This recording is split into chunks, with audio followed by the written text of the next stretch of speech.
দেশ নেত্রী বেগম খালেদা জিয়া যখন প্রধানমন্ত্রী ছিলেন তখন তিনি বিভিন্ন শিক্ষা প্রতিষ্ঠানে মিড ডে মিলের ব্যবস্থা করেছিলেন। আপনার মনে আছে? চালু করেছিলেন যে মিড ডে মিল, অর্থাৎ দুপুরে এক বেলা যেন খেতে যেন পারে, স্কুলে যেন ওই খাবারের ব্যবস্থা যেন করা হয়, সে চালু করেছিলেন।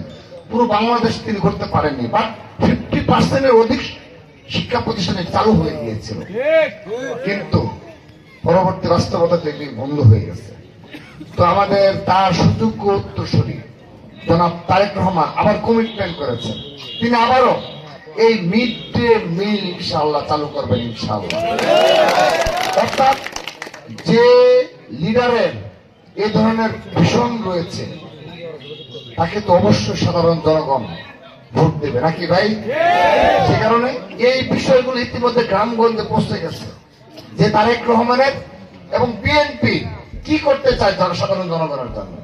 কিন্তু আল্লাহর রহমতে তিনি আরেকটি প্রতিজ্ঞা করেছেন, কমিটমেন্ট করেছেন। সেই কমিটমেন্টে কি?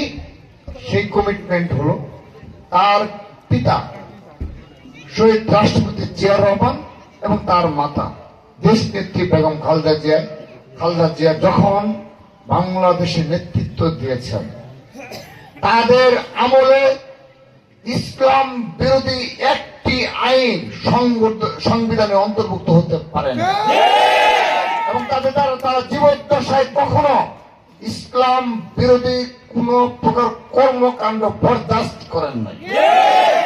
জনাব তারেক রহমানও